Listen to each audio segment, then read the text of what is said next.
Halo teman-teman, jumpa lagi di podcast bersama Ikatan Wajib Pajak Indonesia Hmm, (IWPI). Hari ini spesial ya, sekali teman-teman ya. Kita langsung hmm, mengundang seorang tamu spesial. Pertama-tama kita kenalkan dulu nih dengan Ketua Umum IWPI, Bapak Rinto Setiawan. Halo Pak ya Rinto, Mas. masih semangat hari ini Pak? Ya, selalu semangat Mas Awan. Oke, terima kasih Pak Rinto. Semangat terus ya. Hmm, Dan hari ini teman-teman spesial sekali ya kita mengundang seorang ekonom senior, seseorang yang lagi jadi bintang TV di mana-mana nih teman-teman ya. Di seluruh dunia persilatan ekonomi di Indonesia ini lagi ramai diperbincangkan ya.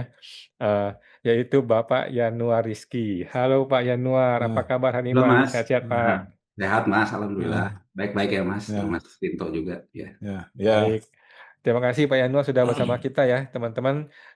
Bagi yang belum tahu silakan cek aja ke mana-mana ya, ke Instagram, ke YouTube, semua sudah kenal beliau hmm, ya. Dan podcastnya beliau ini adalah makanan sehari-hari bagi kita semua nih, orang-orang yang di dunia ya, pajak ekonomi juga tahu ya. hmm, Jadi kita terinspirasi teman-teman kemarin dengan salah satu podcastnya hmm, beliau ya, Pak Yanuar, dia di Abraham Samad Speak Up. Sudah 100.000 orang yang nonton teman-teman ya. Ancaman hmm, krisis di depan mata, ini gawat ya. Rupiah semakin terperosok, daya beli semakin menurun ya. Jadi dari Pak Yanuar lah kita paham mengenai apa itu mantap, apa itu maut dan sebagainya ya. Nah, hmm, jadi sekarang kita mau minta penjelasan nih langsung dari Pak Yanuar kepada kita semua teman-teman, dengan adanya krisis di depan mata, rupiah yang lagi goyang menuju 20.000, bahkan ada yang sampai ke 25.000, ininya hmm. meramalnya, dan juga bagaimana hubungan ini nanti larinya ke politik dalam negeri, dan bagaimana juga Pak dampaknya bagi wajib pajak. Nah, silakan Pak Yanuar.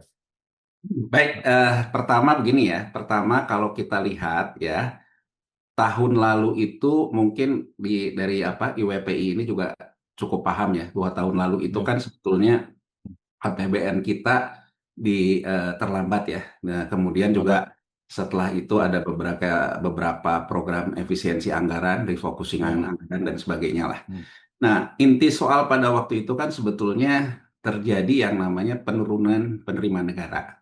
Ya, ya, jadi ya, penurunan penerimaan negara berarti kan hmm, dia meningkatkan jurang fiskal. Jadi ada jurang betul. fiskal ini kalau penerimaan turun, kemudian Hmm, dikatakan saja belanjanya tetap, defisitnya melebar, ya jurang fiskalnya melebar. ya, Apalagi kalau penerimaannya turun, belanjanya hmm, naik, berarti kan jurang fiskalnya tambah lebar, ya. betul. Hmm, Nah, saya ingin mulai dulu dari apa yang dikatakan oleh Menteri Keuangan. Pada waktu itu Menteri Keuangannya masih Ibu Sri Mulyani ya. Jadi ya, artinya dalam rapat dengar pendapat dengan Komisi 11 di DPR, kalau saya nggak salah itu di bulan November atau Desember 2024. Ya. hmm, Jadi artinya informasi ini secara publik sebetulnya sudah muncul ketika rapat dengar pendapat itu. Ya, jadi pada waktu itu Menteri Keuangan mengatakan bahwa Indonesia akan mengalami peningkatan hutang jatuh tempo di tahun oke. 2025, 2026, 2027. Hmm, Jumlahnya secara rata-rata 830 triliun. Jadi kan ada yang 850, ada yang 430, ya hmm, rata-rata deh 830. ya, Walaupun kalau hmm, kita buletin ke atas ya rata-rata 850 gitu loh. ya, Nah, kemudian pada waktu itu dalam rapat dengar pendapat ada pertanyaan gitu terkait dengan hutang jatuh tempo ini bagaimana menyelesaikannya. Nah, jawaban Menteri Keuangan pada waktu itu dia mengatakan bahwa terkait dengan hutang jatuh tempo kita kadang-kadang tidak menyadari sebetulnya sudah terjadi proses revolving yang smooth gitu.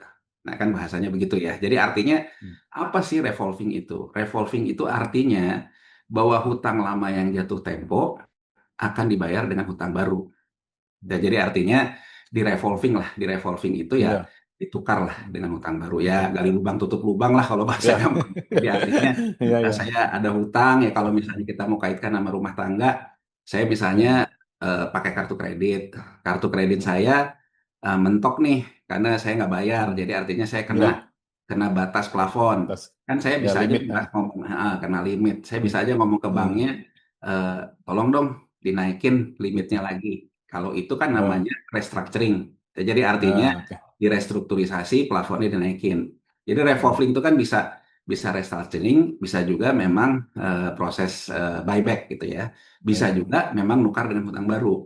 gitu loh. Mm. Nah, jadi artinya revolving yang dalam pengertian di sini adalah ditukar dengan hutang baru. Jadi artinya kalau saya misalnya kartu kredit, saya macet di bank A, Mm. saya diambil alih oleh bank B. Sebetulnya Mm. kan dengan bank A, saya selesai hutangnya, tapi jadi saya punya Ya, hutang dulu dengan bank B.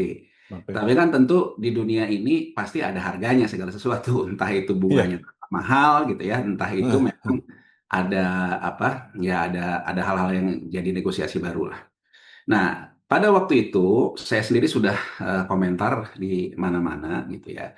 Saya bilang sebetulnya ada dua persoalan. Satu adalah pelemahan daya beli. Jadi artinya menurut saya penerimaan negara yang turun itu mm. akibat target pajak dari postur penerimaannya yang di tahun APBN 2025 kan tidak tercapai. Ya, Betul. artinya Mm. turun.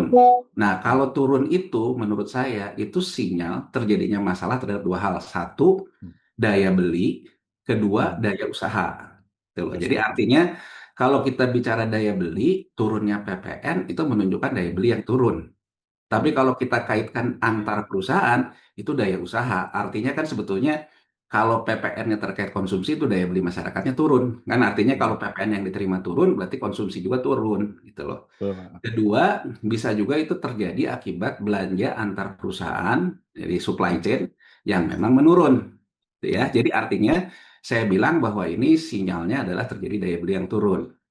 Kedua, terkait dengan daya usaha. Artinya kalau daya beli turun, berarti perusahaan-perusahaan juga mengalami penurunan pendapatan. Gitu ya. Jadi artinya di sisi itu.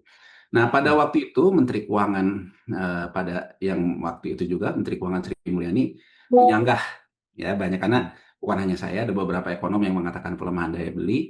Dia Mm. mengatakan tidak ada pelemahan daya beli. Pokoknya intinya semua baik-baik saja.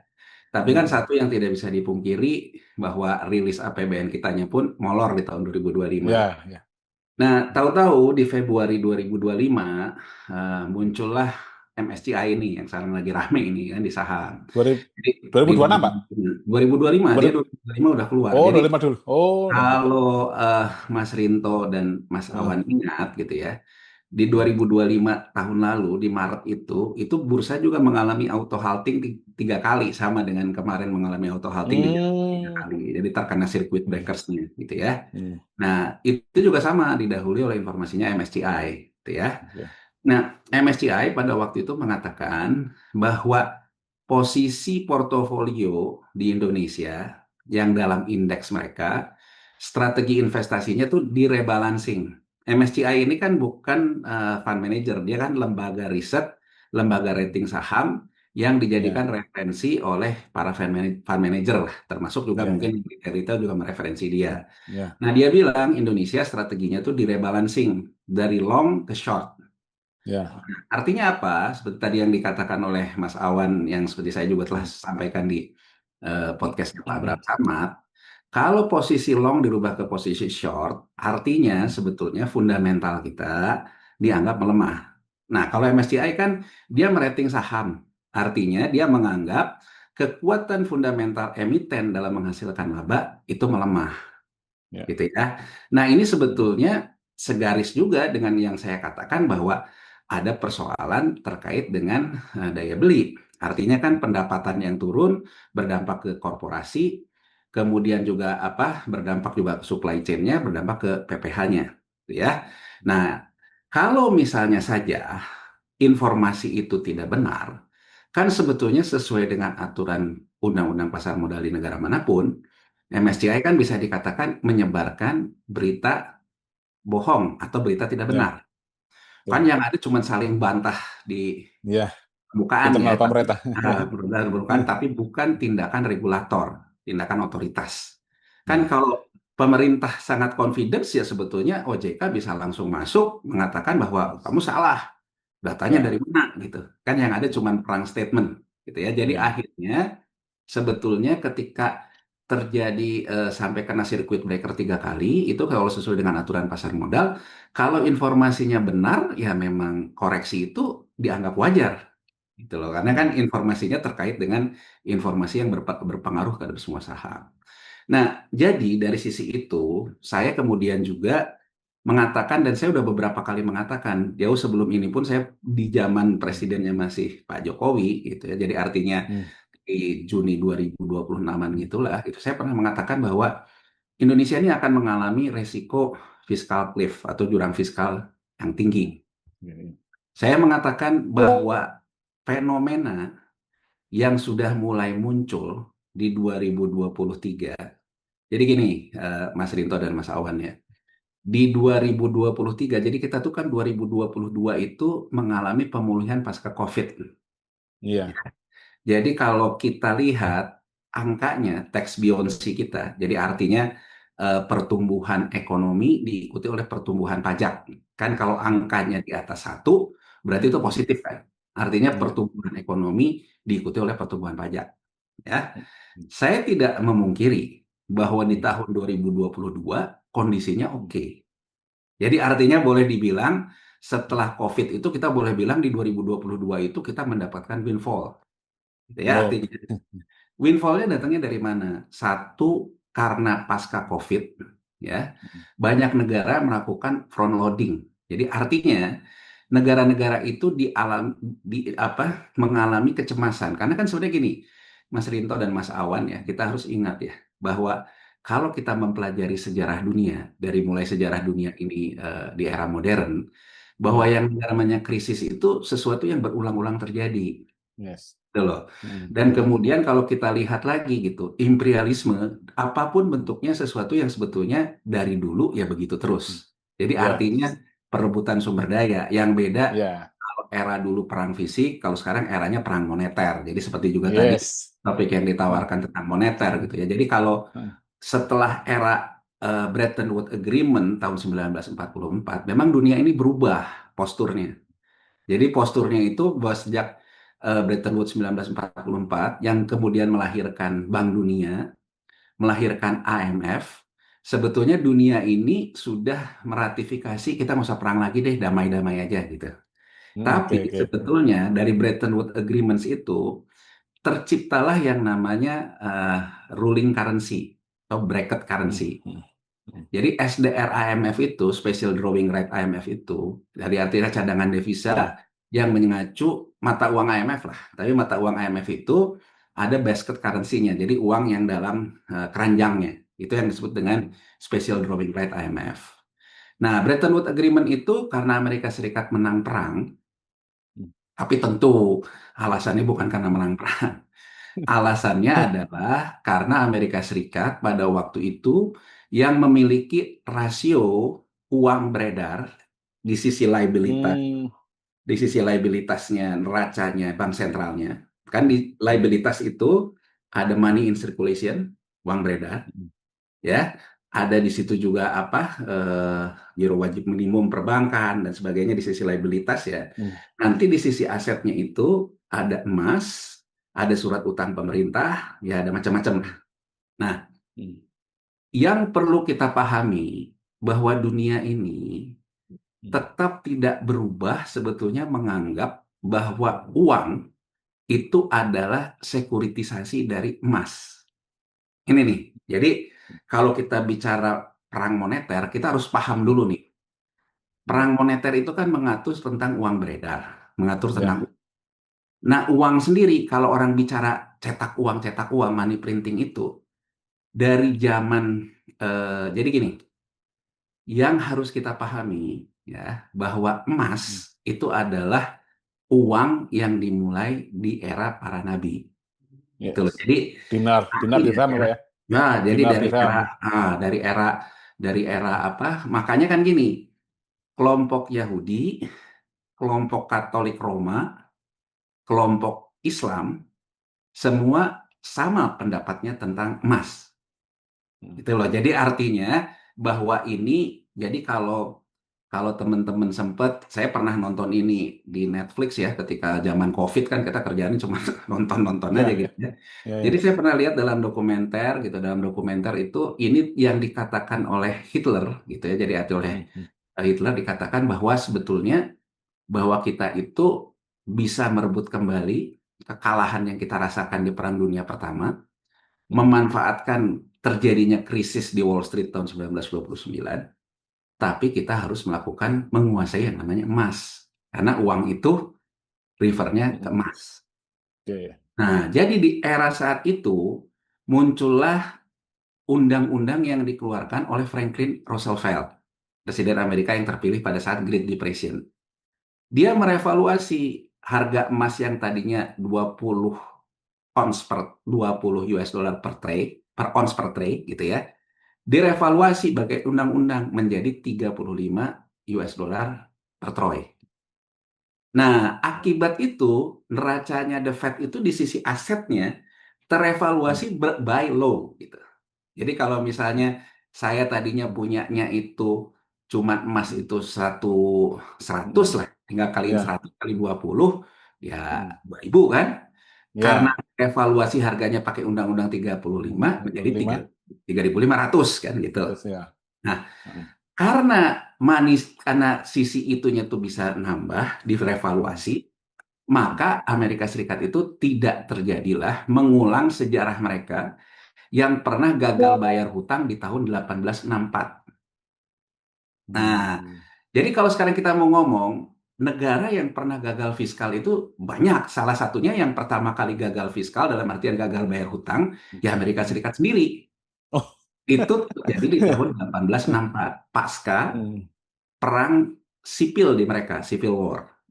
Civil Nah, War. cuman waktu itu, jadi gini, kalau di negara maju ini, kan dulu kan ada yang memprotes pajak yang tinggi, itu era kekaisaran, itu era upeti, dan itu ibaratnya menekan masyarakat kan, karena upeti yang ditambah. Nah, Amerika ini kan memang negara yang ya mempelopori negara demokrasi ini, kita nggak bisa pungkiri bahwa dia negara tertua dalam negara demokrasi. Ya. Nah, menciptakanlah yang namanya sebenarnya bukan hanya Amerika, yang punya konsep ini kan Amerika dengan Jerman, gitu loh. Jadi artinya kalau kita negara itu lagi membutuhkan banyak uang dalam hal ini fiskal, kalau kita menaikkan pajak gila-gilaan gitu kurang lebih, apa bedanya kita sama era kekaisaran yang ujungnya adalah memeras rakyat. Yes.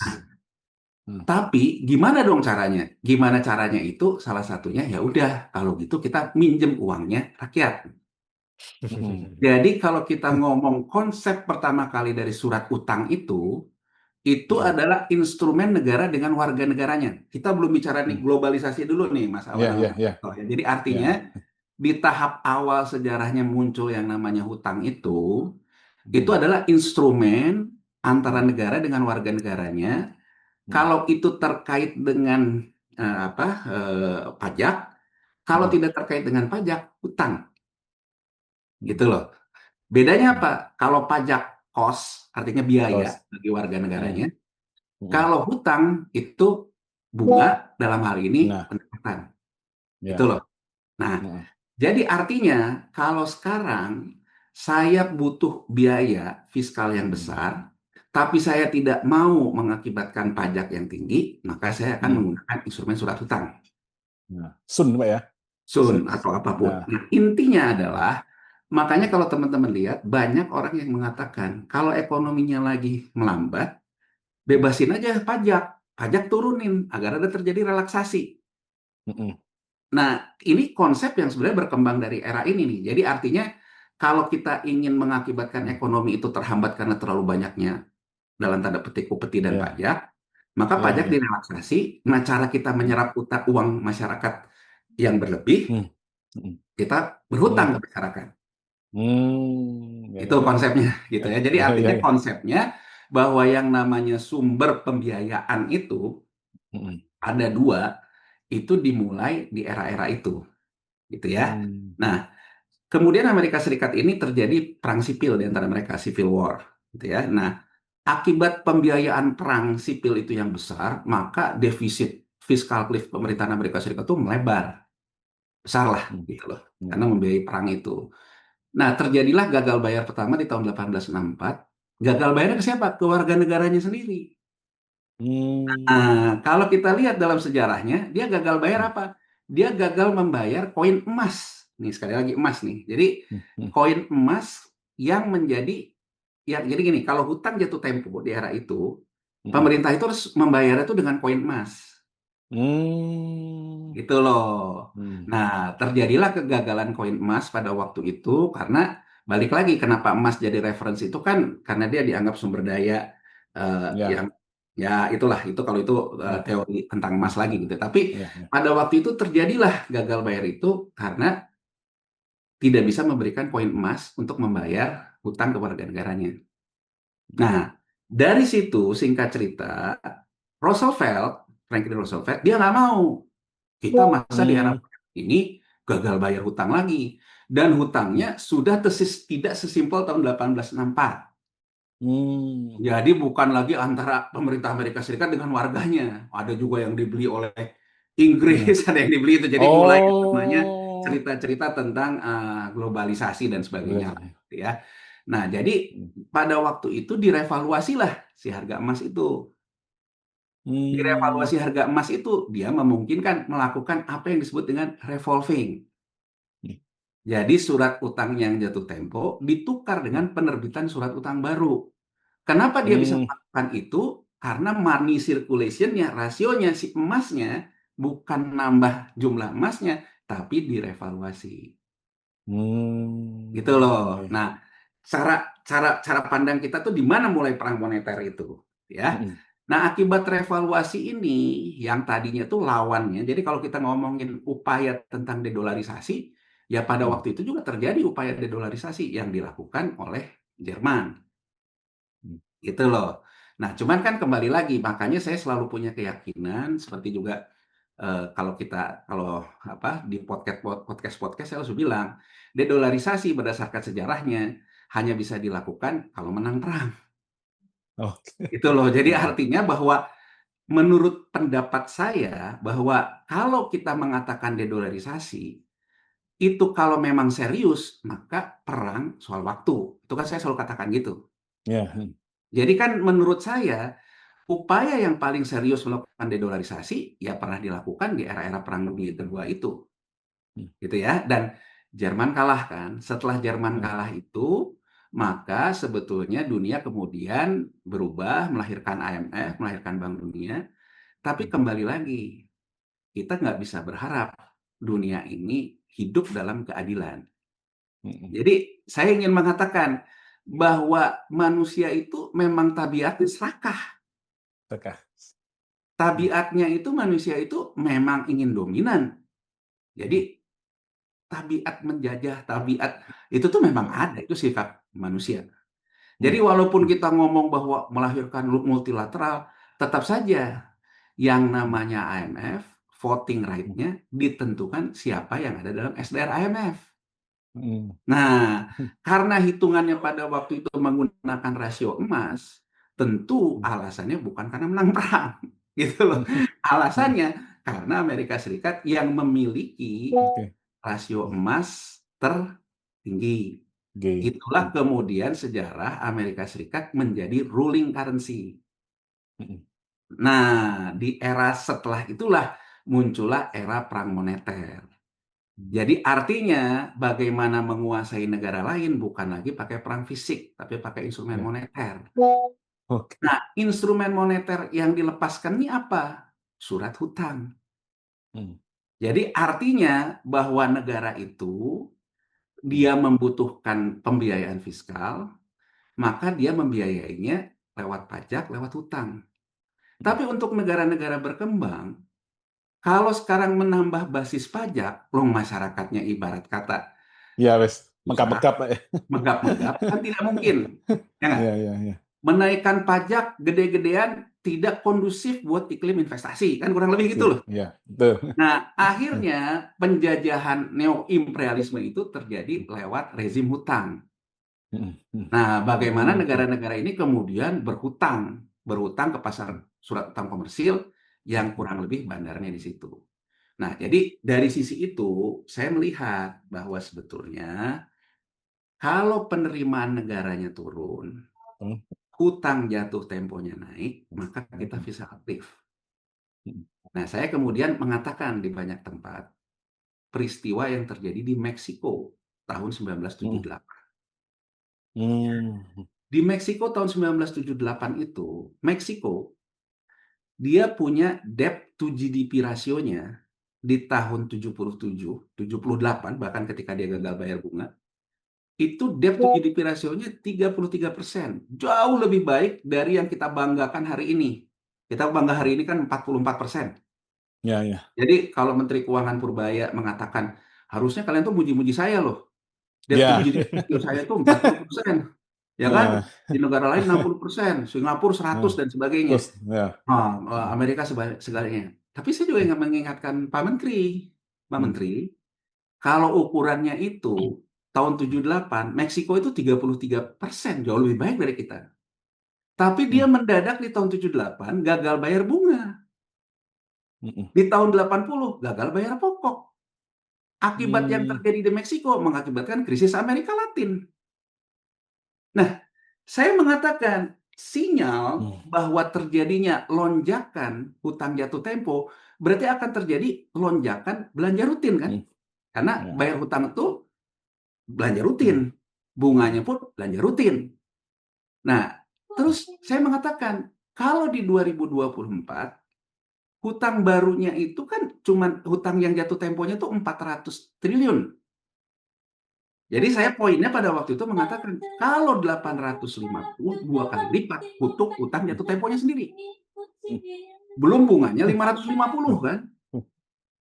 Jadi artinya kita bilang 1.400 urusan hutang sendiri. Peningkatan yang luar biasa itu dari 400 di 2024 hutang jatuh temponya di 2025 menjadi 800. Ada lonjakan belanja. Di saat yang sama, penerimaan negara kita di pajak turun.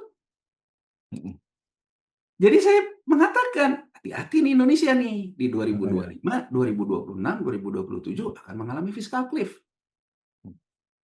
Nah, jadi dari sisi ini sebetulnya, mau kita menyanggah tidak ada pelemahan ekonomi, tidak ada pelemahan daya beli, ekonomi baik-baik saja, fakta on curve, di dalam kurva, Indonesia sudah memberikan sinyal terjadi penurunan penerimaan negara. Indonesia sudah mengalami sinyal adanya lonjakan terkait dengan belanja negara. Nah, dalam konteks seperti itu, kita juga perlu melihat, Mas Rinto dan Mas Awan, di bulan Februari tahun lalu itu deflasi. Jadi kan ada juga orang ngomong bahwa pertumbuhan ekonomi sekarang year on year ke Maret itu karena low base. Di Maret tahun lalu kita rendah banget gitu ya, karena memang tekanan banget kan di Maret tahun lalu gitu ya. Tapi saya tidak akan, kita tidak perlu berargumentasi ke situ lah. Tapi saya ingin melihat apa sih fenomena bahwa tekanan ini yang pada akhirnya, kan gini loh, warga negara itu tercermin juga dari pembayar pajak. Jadi pembayar pajak itu kan sebetulnya kembali ke konsep tadi. Ya, konsepnya itu adalah hubungan negara dengan warganya.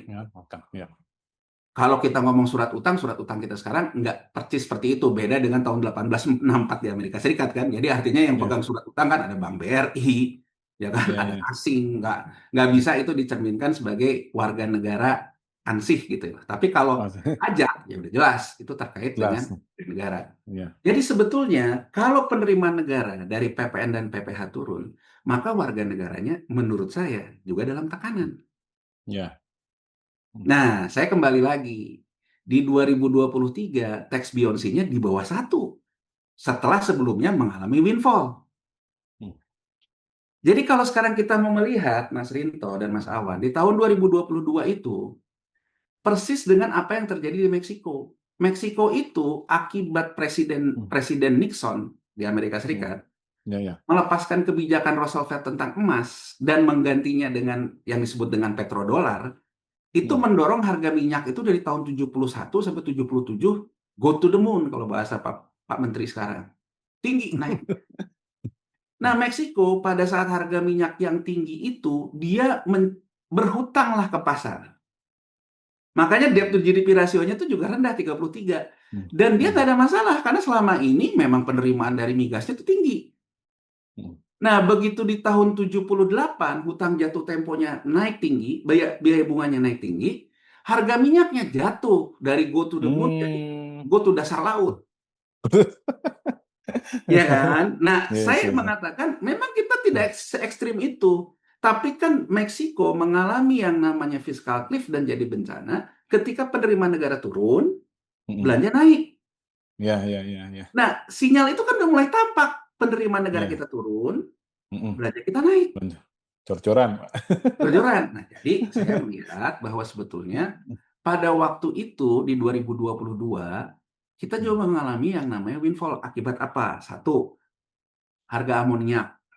hmm. Ya, harga amoniak itu rata-ratanya bahkan ketika COVID kan sempat sampai 250. Anggap aja deh kita menghindarkan mengurangi faktor COVID ya. Rata-rata Ya, ya. harga amoniak itu di pasar internasional itu di 350. 2022 itu FOB di India Hmm, itu India berani beli sampai 1.100 1.200. hmm, Jadi bayangin aja kalau kita hmm. sekarang punya cadangan amoniak kita ekspor pada waktu itu windfall nggak? Iya windfall jelas. Oh, Dari biasa harganya. Itu bisa dilihat di mana? Lihat aja laporan keuangan konsolidasi pupuk Indonesia tahun 2022. Dia hmm, punya laba bersih konsolidasinya 19 triliun. Yang hmm, rata-ratanya cuma 3 sampai 4 triliun. hmm. Ya, Jadi ya. saya ingin memberikan satu indikator. Tax Beyonce itu naiknya karena apa? Karena windfall. Ya, ya, ya, Iya nggak? Jadi ya, ya, kalau ya. sekarang juga muncul Menteri Pertanian Pak Hmm, Amran bilang hmm, banyak negara hmm, yang udah minta kita untuk ekspor amoniak. Ya hmm, memang seperti itu negara dunia kalau kalau dilanda kecemasan kayak gini front loading banyak negara gitu, hmm. ya kan? Kedua, akibat sanksi yang diberikan kepada Rusia sehingga Hmm. akhirnya Eropa kesulitan gas. Yes. Hmm, Sementara green energy terbarukannya belum selesai. hmm, hmm, Akhirnya Eropa juga pragmatis karena hmm. untuk membiayai karena kedinginan kan warganya terus Ya, betul. untuk apa? Untuk segala macam energinya. Dia yang tadinya juga menentang gasifikasi batu bara dianggap energi kotor, mulai beli batu bara, Oh, ya kan? Nah, ya. sehingga artinya harga batu bara pun naik. Naik. Hmm, hmm. Windfall nggak? Windfall. Betul. Hmm, Di mana naiknya? PNBP, hmm, pendapatan negara bukan pajak kan? hmm. Jadi kalau kita lihat nih secara detail di angka tax Beyonce kita yang di atas 1,92 kan di 2022, jadi di atas 1 gitu ya. Kenaikan terbesarnya itu sebetulnya realisasi PNBP-nya melebihi target kan, Hmm. ya kan? Ya, ya. Tapi begitu di tahun 2023 front Hmm, loading-nya selesai, harga hmm. amoniak kembali ke normalisasi karena kan dia orang Sensasi. dorong di depan. Ya, Nah, ya, itu ya, ya. diingat juga sebetulnya Hmm. pembeli siaga dari batu bara kita tuh Cina. Kan kalau Eropa tuh kan seasonal aja Hmm. karena pada waktu itu dia Ya, lagi ada persoalan sama Rusia, dia mencari ya. alternatif energi yang lebih cepat. Ya. Orang tidak menyadari bahwa Cina ekonominya melambat sejak 2021. Hmm. Jadi kalau kita lihat impor Cina itu menurun. Artinya Hmm. Cina beli batu bara pun menurun, Hmm. ya kan? Nah, Oke. Ya. turun lagi tax Beyonce kita di bawah 1 sampai hari ini kan, di bawah 1 terus. Artinya Hmm. sebetulnya kalau kita mau menggambarkan 2022 mirip nih sama Meksiko tahun 78. Yang tadinya menerima berkah harga minyak yang tinggi, tahu-tahu harga minyaknya turun, ya jatuh. Hmm. Tapi intinya kita masih belum gagal fiskal kan? Hmm. Ya nggak? Ya, Tapi kita ya. nggak bisa pungkiri loh bahwa turunnya terus penerimaan negara dari pajak. Hmm. Nah, sekarang dikaitkan dengan masyarakat kebanyakan. Di tahun 2023, Mas Rinto dan Mas Awan, Hmm. saya masih ingat betul. Tahu-tahu rame sama urusan pinjol dan judol. Oh ya, betul Pak. Nah, saya diundanglah sama salah satu TV. Ada korban judolnya, ada korban pinjolnya, ada segala macam Hmm. gitu. Nah, dari situ saya Hmm. melihat gini, oh ini sebetulnya karena mereka ngambil pinjol, nggak Ya, bisa bayar, mulai ya. dikejar-kejar sama debt collector. Oke? Yes. Betul Pak. Saya kemudian melihat datanya. Emang berapa sih nilai transaksi pinjol? Tinggi. Hmm. Berapa Total semua NPL Pak ya? total? Ah. Waktu itu 2023 kalau saya tidak salah ya, Hmm. total pinjol itu ada di angka 70 triliunan lah, sekitar segitu. Kemarin Itu kok sampai ada datanya itu berarti resmi dari pemerintah atau gimana, Pak? ini kita baru ngomongin Pinjol. pinjol legal, Mas, belum ngomongin pinjol ilegal. Jadi Oh iya. artinya ini yang disebut Oke, dengan oke, oke. fintech itu loh, fintech yang Iya, iya. terdaftar Oh, di fintech. Yes, OJK, yes, yes, yes, yes. terdaftar di OJK Ya, ya. itu kan juga dianggap. Pay letter gitu ya. Nah, ini kita belum ngomongin yang ilegal nih, belum ngomongin Iya. ini, belum ngomongin apa. Jadi yang legal di OJK pada waktu itu di angka itu, ya kan? Hmm. NPL-nya juga tinggi, gitu loh, ya. Nah, kemudian saya mengatakan sebetulnya intinya adalah kenapa banyak dikejar-kejar debt collector ini? Karena mereka macet di pinjolnya, mulai ditagih. Ada yang mulai perang. Wah, yang orang nggak tahu-tahu karena ada namanya dalam kontak kan begitu Oh ya. iya, iya, ya betul, Pak. Itu Kehebohannya kemudian, kehebohannya Ah, lagi terkait dengan judul dan ah, sebagainya. ya, ya. Nah, saya dari 2023 mengatakan, nih hati-hati nih. Ini udah ada fenomena maut, makan utang. Mau Gitu loh, makan Iya. utang.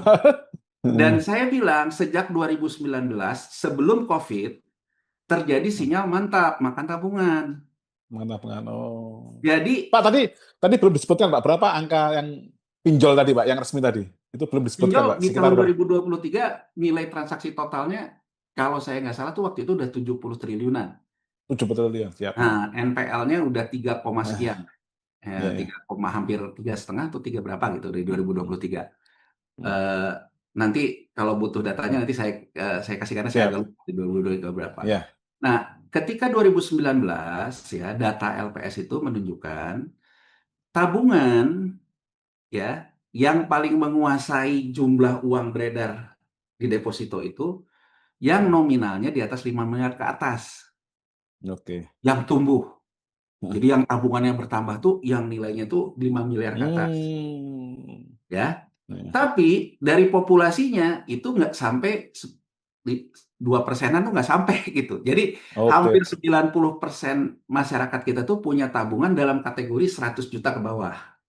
Oke. Jadi sisanya tuh ada 100 juta ke 1M, 1M ke Ya, 5. ya, Tapi ya. yang tumbuh besar tuh 5 ke atas. Nah, sekarang kita bicara yang 100 juta ke bawah. 100 juta ke bawah itu di tahun 2019 terjadi penurunan saldo rata-rata yang mengendap. Ya, ya. Dari 21 juta menjadi 19 juta. Jadi kurang lebih orang dalam populasi yang punya uang di bawah 100 juta, kan ada yang uangnya itu mengendap 80 juta, Ya, ada ya. yang nol, gitu ya. Ya, ya. Pokoknya di rata-ratakan nasional, rata-rata mengendapnya itu 21 juta sebelum 2019. Di 2019 terjadi penurunan menjadi 19 juta. Artinya sudah ada fenomena makan tabungan kan, 2 juta. Ya, ya. Ya kan? Nah, atas dasar itu menurut saya tax Beyonce yang di 2022 itu ya semu karena windfall yang saya jelasin tadi loh, Oke. Sinto Ya, sama ya, ya, ya, ya. kawannya. Karena Begitu kenaikan di harga. 2023 ketika suasana normal lagi ketahuan penyakitnya. Oke. Penyakitnya itu memang ternyata daya beli kita bermasalah. Artinya kalau makan tabungan, tabungannya udah habis, makan utang kan? Yes. Utangnya udah habis, nggak ada plafon, nggak bisa bayar, dikejar-kejar debt collector. Jadi saya mengatakan di 2023, hati-hati nih, fenomena ini bukan sekadar keresahan sosial. Ya, ya, ya. Tapi ini satu indikator bahwa sebetulnya kita punya masalah struktural terkait daya beli yang melemah. Dari dua hal. Makan tabungan yang terlihat dari saldo rata-rata tadi, makan utang yang terlihat dari NPL pinjol yang naik, dan kemudian dikejar-kejar debt collector. Ya. Yang menarik, di Februari tahun lalu, di 2025, angkanya itu kan deflasi. Makanya kan low base pertumbuhan ekonomi kita rendah yang tahun lalu. Yes. Dibandingin sekarang. Nah, kita lihat nih, dalam deflasi itu, emas inflasi. Jadi pada waktu itu, saya memberikan kontraargumen kepada Menteri Keuangan Sri Mulyani, yang kemudian mengatakan tidak ada pelemahan daya beli. Daya beli kita baik-baik saja. Saya memberikan kontraargumen. Kalau daya beli baik-baik saja, kenapa deflasi? Dan kemudian sudah mulai timbul indikasi adanya ketidakpercayaan terhadap yang namanya menabung di rupiah. Dengan orang inflasi di emas. Berarti kan indikator orang memindahkan safe haven itu sudah tampak di tahun lalu. Oke. Ketika harga emas itu naik. Dan Kalau orang bilang, oh itu FOMO aja karena harga emasnya naik terus. Ya naik terus ini kan akibat dinaikkan terus di Amerika Serikat, di bursa komoditasnya naik. Makanya pada waktu itu saya bilang, ini Amerika kalau dulu main revaluasi pakai undang-undang, sekarang revaluasinya dia dorong harga emasnya naik pakai market gitu loh. Ya, ya. Nah, orang kemudian kan mulai mengkonversi ke emas. Nah, perjalanan waktu seperti ini, tekanan daya beli ini terus terjadi, tapi terus disanggah. Nah, jadi kalau saya melihatnya, Mas Awan dan Mas Rinto, sekarang kita lihat pertumbuhan ekonomi. Ya, kalau yang mengatakan misalnya LPM UI, Ya. kok ekonominya tumbuh, sektor manufakturnya tumbuh, tapi konsumsi air dan listrik minus, kan itu ya. Dia melihatnya Ya. dari detail angka-angka. Teman-teman Celios dan sebagainya mengatakan tentang bagaimana metode perhitungan tentang PMTB, pembentukan modal tetap bruto, gitu ya. Ya saya sih nggak ke situ deh. Saya mencari angle lain. Angle lain anggap aja gini. Anggap aja itu memang benar, ya. Yang menjadi pengungkitnya itu apa? Dikatakan sendiri oleh Menteri Keuangan ketika dia rilis ya. Yang jadi pengungkitnya adalah MBG, KDMP. Artinya pertumbuhan ekonomi ini didorong oleh government spending. Ya, government spending. Nah, saya ingin memberikan data. Konsumsi masyarakat dalam GDP kita selalu bertumbuh kalau investasinya itu elastis terhadap pertumbuhan ekonomi. Jadi gini, PMTB yang menjadi determinan faktor peningkatan pertumbuhan ekonomi di PDB-nya selalu diikuti oleh pertumbuhan konsumsi. Ya, ini bahasa modeling nih. Tapi kalau bahasa sederhana, bahwa kita membutuhkan investasi agar orang punya pekerjaan. Kalau orang punya pekerjaan, punya daya beli, bahasa. Nah, tapi kalau bahasa modelingnya, ini terkait dengan kalau investasi itu meningkat, maka jadi determinan ke PDB, konsumsinya juga naik. Nah, kita mempunyai satu alert sebetulnya, investasi itu pengaruhnya, determinan faktornya terhadap PDB itu melemah sejak 2017.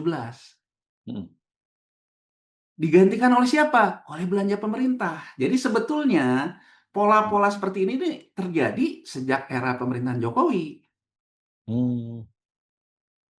Ya kan? Artinya peran determinan faktor itu sudah diambil alih oleh pemerintah. Tapi datanya menunjukkan elastisitas konsumsi terhadap pertumbuhan ekonomi pun melambat.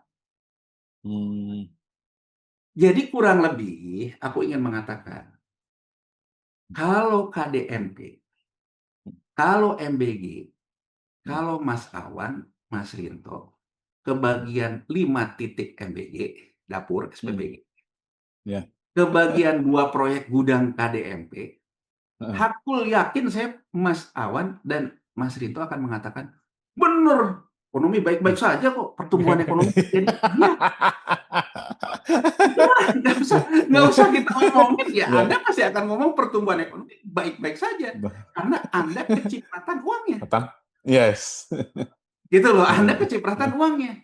Tapi kalau Anda tanya, aduh, Mas, gara-gara ada MBG, sekarang tuh anak-anak nggak jajan di kantin. Saya kepaksa tutup, Mas, kantin saya.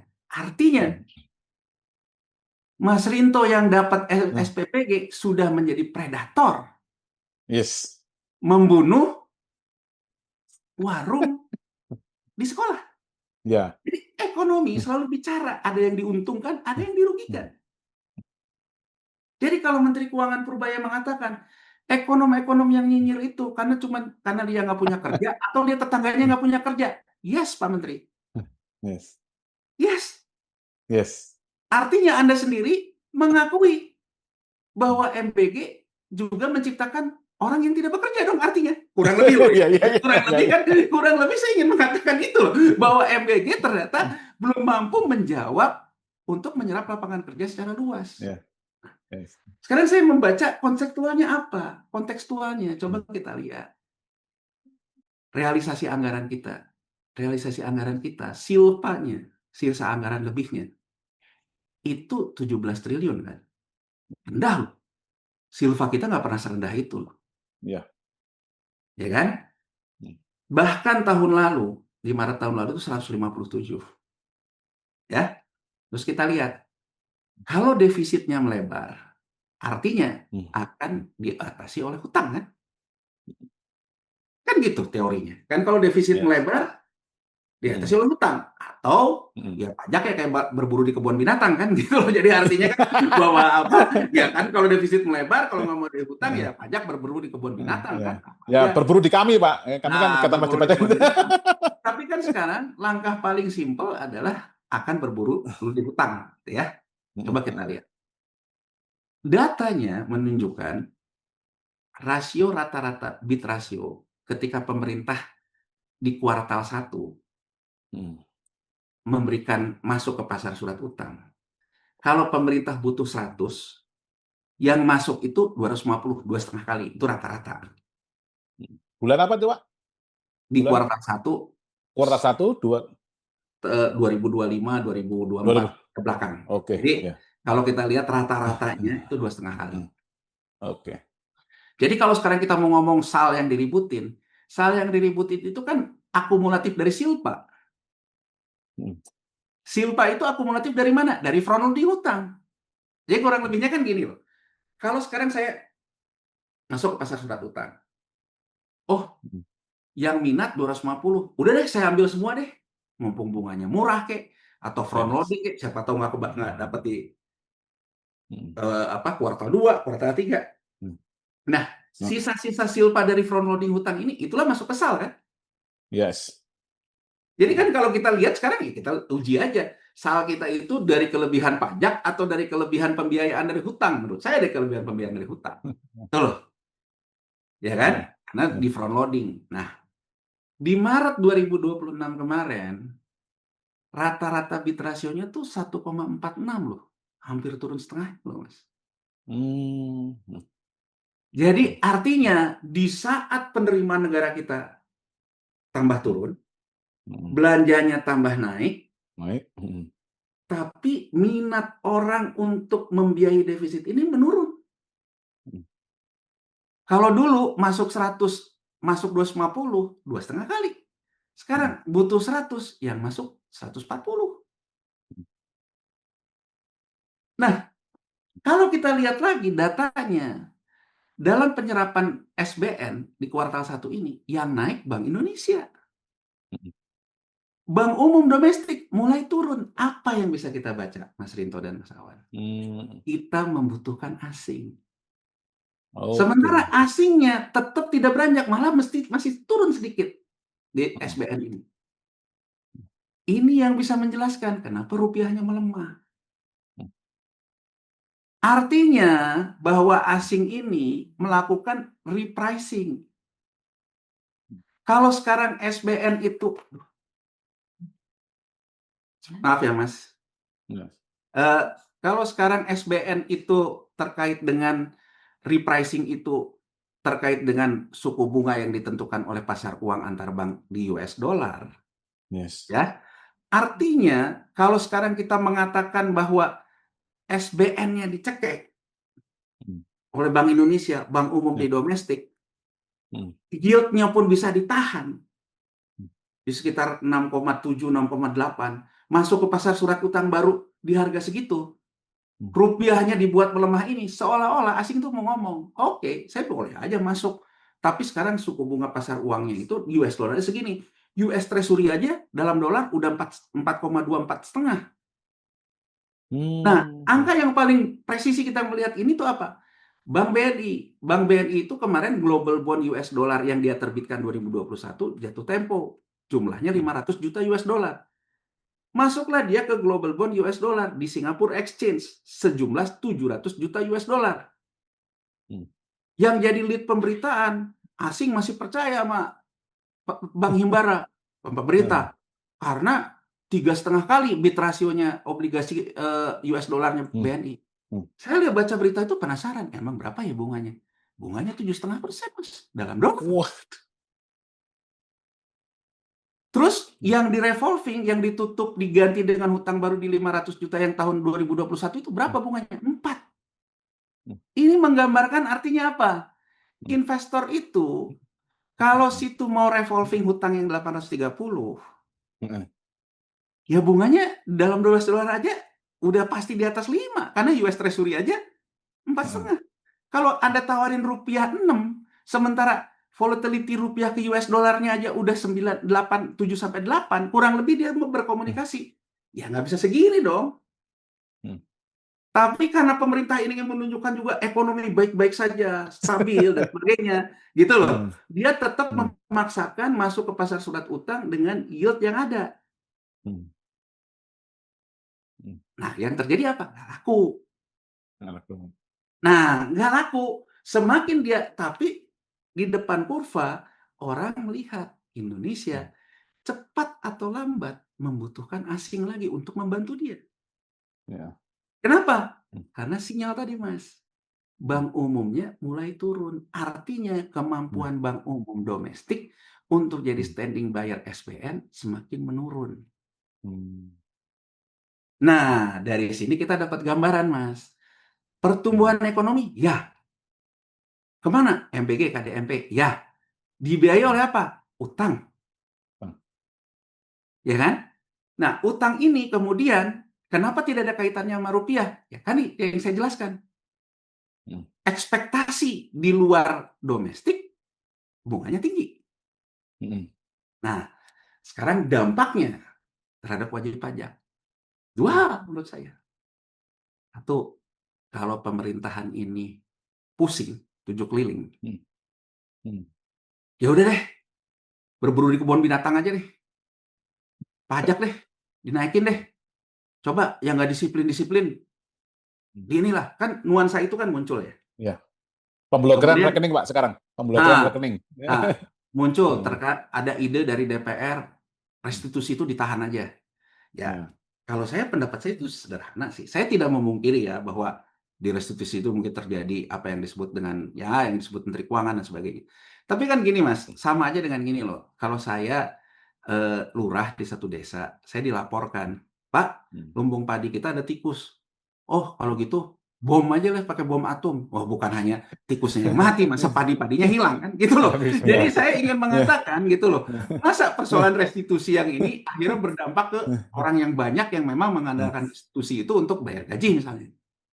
Makanya saya mengatakan, kalau itu dihambat untuk beberapa kalangan yang kelasnya UKM, yang kelasnya cash flow juga, ya kayak pemerintah juga, kelasnya itu cuma muter-muter, gali lubang tutup lubang.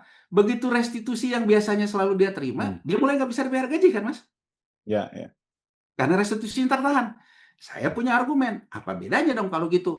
Menteri Keuangan Purbaya yang selalu mengkritik BI, yang selalu mencekek uang di bank, ya dia juga mencekek uang dalam bendahara negara kan, padahal uang itu mungkin, ya kan uang itu mungkin menjadi M0 juga buat orang yang dapat restitusi untuk bayar gaji. Ini mencekek restitusi, Pak ya, yang kemarin mencekek Bank BI kan apa bedanya? Saya bicara sama. besar, tapi bukan berarti saya menutupi bahwa di situ ada fraud, ada apa, Mas.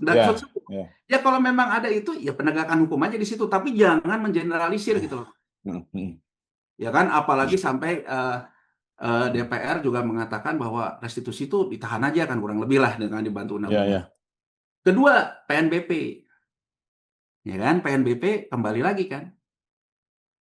Terkait dengan tambang dan sebagainya akan dinaikin. Yang kemudian jadi isu sentimen negatif, bahkan Cina juga ngirim surat dan sebagainya, yang sekarang dikatakan ditunda oleh kata Menteri Keuangan dan Menteri SDM. Tapi pola ini kan muncul. Jadi artinya pola ini, begitu kesulitan cash flow, ada 2 hal kan yang muncul itu. Sifat kerajaan, dalam tanda petik kerajaannya. Ya kan, seperti saya ceritakan tadi loh. Kalau prinsip kerajaan itu kan sebetulnya kalau lagi susah, kekaisaran penting ditingkatkan. Ya kan? Atau prinsip pasarnya, kalau prinsip pasar ya masuk ke pasar surat utang kan. Nah, dalam 2 titik ini menurut saya kedua-duanya sama-sama tidak favorable. Ketika kita mengatakan oke, kita berburu kebun binatang dari pajak, yang kena akan banyak. Dampaknya malah maksud hati dapat penerimaan negara, yang ada malah hara kiri kan. PHK Mm. terjadi dan sebagainya, ya. Kalau kita juga memaksakan, oke, masuk ke pasar surat utang, bunganya tinggi. Ya. Makanya kalau menurut saya tidak bisa tidak. Artinya sebetulnya ada kalanya loh. Kalau pertumbuhan ekonomi yang dipaksakan itu mengakibatkan Mm. di depan kurva kita menjadi Mm. sakit, Mm. kan Mm. lebih baik kita menahan pertumbuhan ekonomi. Yes. Jadi kalau sekarang Menteri Keuangan mengatakan survival zone, artinya harusnya Presiden ini mulai mengatakan sense of crisis. Dia harus mengatakan loh kepada seluruh warga negaranya. Ini ada sense of crisis, segala macam, segala macam. Nah, artinya menurut saya yang paling make sense belanjanya yang mulai direfocusing. Ya. Jadi artinya kita harus realistis gitu. Mana yang paling Mm. punya efek multiplier? Misalnya makanya saya menyoroti gini loh. Ketua Bappenas mengatakan MBG itu jauh lebih penting dari penciptaan lapangan kerja. Waduh, menurut saya bahaya ya. Jadi artinya Bahaya. statement itu mudah-mudahan hanya bercanda. Tapi susah kita mengatakan bercanda kalau yang diutarakan dalam pidato sebuah pejabat negara kan gitu Ya. loh. Ya. Jadi kalau menurut saya yang akan terjadi dan dampaknya ke wajib pajak yang tadi dikatakan, ini akan muncul kemungkinan berburu di kebun binatang. Iklim ini akan menjadi tidak kondusif buat wajib pajak ya kan? Ujung-ujungnya daripada pusing, saya bubarin aja deh pabrik saya kan kurang lebih gitu loh. Yes. Ya kan? Jadi Ya. saya ingin kembali kepada teori terdasar gitu. Yang seperti saya katakan tadi, ada tikus di lumbung padi, kalau kita pakainya bom atom, yang ada lumbung padi kita hilang semua. Ya. Nah, kalau sekarang caranya misalnya satu ya, kalau yang saya lihat, seolah-olah pengusaha ini dicitrakan penjahat lah, kurang lebih. Perampok, kurang lebih kan begitu ya. Perampok gitu. Dalam artian selama ini membawa kekayaan, uangnya nggak kembali. Selama ini nipuin pajak dan sebagainya gitu.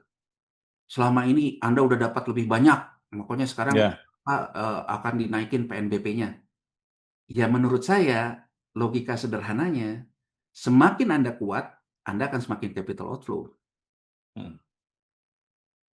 Jadi saya ingin menggambarkan gitu, kalau orang ditekan kayak gini, dia akan keluar capital outflow. Ke tengah dikit, aduh saya ini masih kelasnya kelas receh. Ya udah deh, kalaupun saya bertahan di sini, saya tutup dulu deh usaha saya deh. Uangnya udah deh, saya simpan di dolar aja deh, karena penurunan aset saya. Saya nunggu deh sampai ekonomi baik, kurang lebih begitu kan? Ya kan? Nah, yang ini mulai dihentikan kan? Transaksi falas tanpa underlying dari 100.000 ke 50.000 ke 25.000. Iya. Nah, tadi kan membaca dari sudut pandang politiknya. Artinya ketika BI mengatakan underlying dari 100.000, 50.000, kemudian ke 25.000, itu mengkonfirmasi bahwa rupiah tidak dipercaya di dalam negerinya sendiri. Artinya untuk kelas yang di dalam negerinya sendiri sudah capital outflow meskipun tetap diperbankan dalam negerinya. Kelas yang lebih gede mungkin sudah capital outflow keluar. Nah, ini menurut saya akhirnya kita terputus mata rantai solidaritas antar kelas. Pajak ini secara filosofi adalah transaksi negara dengan orang yang berlebihan kan. Hanya ke taraf progresif. Direstribusikan untuk orang yang kekurangan. Ya nggak? Kalau sekarang orang yang punya duit, misalnya Mas Rinto, Mas Awan, ya kan? Ya udah deh, daripada saya usaha, restitusi aja susah, segala macam susah, saya berhenti aja deh. Mas Rinto dan Mas Awan tutup, pengusaha baik-baik, bayar PHK-nya, ya kan? Kemudian sisa uangnya dipakai, udahlah daripada saya pusing, main saham aja deh. Daripada saya pusing, ya udah deh, main falas deh. Ya kan? Artinya, kelompok pengusaha sudah memutus mata rantai transaksi sosialnya dengan Karyawannya ya. karyawannya. Karyawannya ini karena dia di Hmm. PHK, cari kerja susah segala macam susah. Udahlah saya tabung dulu deh. Beli emas aja deh. Simpan di emas. Hmm. Karyawan ini dulunya tukang beli gorengan, tukang beli somai, tukang beli mie ayam. Ya. Karena dia udah mulai nggak kerja, udah mulai juga menghemat konsumsinya. Akhirnya yang namanya tukang bakso, tukang somai juga melemah. Hmm. Jadi menurut saya sinyal penurunan penerimaan negara dari pajak ini jangan dilihat dari kacamata untuk seperti dalam tanda petik model kekaisaran. Ya. Tapi harus dilihat juga bahwa ini sebetulnya ada tekanan mata rantai transaksi sosial antar masyarakat yang terganggu. Ya. Jadi itu Mas Awan ya Siap. dan Mas Rinto dari saya. Hmm. Kalau sekarang pengaruhnya apa? Menurut saya perang moneter ini masih belum akan selesai menurut pendapat saya. Yes. Karena menurut saya kalau dibandingkan dengan 2008 geopolitiknya berbeda. Jadi artinya saya memandang gini loh, antara Amerika dengan Cina ini memang mungkin di end game-nya lagi dalam posisi keras-kerasnya gitu. Kita Ya. nggak tahu nih Trump sama Xi Jinping ketemu win-win di mana. Ya. Tapi saya ingin menggambarkan ketika di tahun 1980 itu kan perang dagang antara Amerika dengan Jepang. Hmm. 1985 ketemu win-winnya. Win-winnya kan Jepang masuk ke SDR IMF gitu. Tapi saya ingin memberikan gambaran pertarungan antara Amerika, Jepang dan waktu itu ada korbannya yang nggak kuat staminanya. Itu Meksiko yang punya debt to GDP rasionya itu 33%. Jadi Oke, saya oke, ingin oke. mengingatkan, hati-hati loh. Jadi kalau sekarang ngomong, mana krisis? Betul. Tapi ahead the curve, di depan kurva, kalau kita tidak cukup hati-hati, Hmm. ya kan, kita bisa kayak Meksiko dalam kalah stamina gitu. Jadi kita kalah stamina sampai akhirnya kita mulai nggak bisa bayar dapur lah, mulai nggak bisa bayar Ya. apalah. Itu kan gagal fiskal ya. Nah kemudian Hmm. antar masyarakatnya sendiri udah saling gesekan. Jadi ya Ya. saya ngelihatnya gitu ya. Jadi artinya kalau dampak perang moneter dan fiskal ini terhadap wajib pajak, ya jelas bahwa wajib pajak akan mengalami ketidaknyamanan, Hmm. yang gede dicurigai, Hmm. yang kecil merasa apa-apa dipajakin. Ya. Kalau nggak nyaman, orang akan menghindari. Ya kalau gitu saya mendingan menghindari aja lah, biar saya nggak jadi objek Hmm. pajak. Kan kurang lebih begitu ya. Itu kan menurut saya akan Ya. mengakibatkan yang namanya resiko sosial. Gitu aja mungkin Mas Ya. Rinto dan kawan. Siap. Oke, siap. Terima kasih Pak Januar, Hmm. luar biasa ya. Ini sangat-sangat dalam, sangat-sangat lengkap ya. Bukan hoaks ya, beliau itu betul-betul sangat menguasai ekonomi, politik, fiskal, moneter. 1 jam bicara kita ini kayak tersipu ya mendengarkan beliau ini bercerita luar biasa. Nah, Kuliah 2 oke, semester ini, Mas. kuliah 3 SKS nih. Nah, Panjangan ya, kalau kepanjangan maaf nih. Eh, Saya ingin eh, supaya orang bisa nggak apa-apa. mengkritik. Gitu. justru Oke. sangat-sangat terbantu, Pak, luar biasa ya. Teman-teman. Oke, kita lanjut nih, langsung ke Pak Rinto nih. Bagaimana nih Pak Rinto sebagai Ketua Umum IWPI terkait hal ini yang tadi sudah diceritain oleh Pak Yanuar juga, mungkin ada presentasinya nih terkait masalah krisis fiskal dan moneter kita ini. Silakan Pak Rinto. Ya, ya. Terima kasih nih, Mas Awan, Pak Yanuar. Penjelasannya sangat komprehensif dan saya yang sangat concern membantu wajib pajak di seluruh Indonesia ini menjadi tercerahkan. Memang nanti ujung-ujungnya itu akan ke kami lagi, Pak Yanuar, karena 82% APBN itu kan mengandalkan dari pajak. Sementara kekayaan alam kita sangat luar biasa ini, Pak Yanuar. Kalau kita keliling ke Eropa, kemana itu nggak ada apa-apanya dengan kekayaan alam kita sebenarnya. Sementara kalau mengandalkan dari pajak itu perang antara SDM dengan SDM. SDM-nya wajib pajak lawan SDM-nya fiskus, DJP. Kalau sumber daya alam kan gampang, Pak Yanuar. Begitu kita punya minyak atau punya batu bara, jual masuk ke pendapatan negara.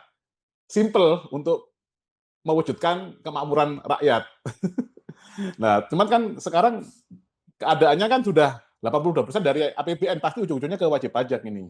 Dan sangat terima kasih ternyata Pak Yanuar ini sudah sampai mengamati sampai ke tahun 1864 dan lain-lain. Ini sangat luar biasa Pak Yanuar, dan kami sebagai dari wajib pajak juga memang sudah konsen sampai ke masa lalu. Ini apakah benar Ini yang dikatakan guru saya Cak Nun, apakah ini sudah terjadi memang penjajahannya itu penjajahan ekonomi. Memang bukan penjajahan fisik, militer, dan teritori. Sekarang udah beralih ke penjajahan ekonomi, dan terakhir sekarang ini penjajahan regulasi, termasuk MBG, Kopdes itu pasti melanggar aturan hukum juga Pak Yanuar. Dan ini sudah tercerahkan terkait dengan pendapatnya Bapak, terkait moneter ini perangnya kan di sini. Dan ini juga nyambung dengan ini dari teman saya ada di Belanda, barusan ngirim video namanya dari Ronald Bernard, itu dari timnya Elite Global membocorkan bahwa ternyata yang membuat aturan ini ya, aturan moneter dunia itu orang Belanda, orang Den Haag, Pak Yanuar. Itu aturannya tahun 1930.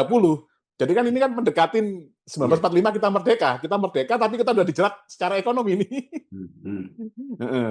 Cuman yang saya selalu juga ini sama dengan Pak Januar ya, ini kan Indonesia ini kalau secara fiskal dan moneter kan kalau sakit ini stadium berapa Pak kalau kanker ini Pak Januar?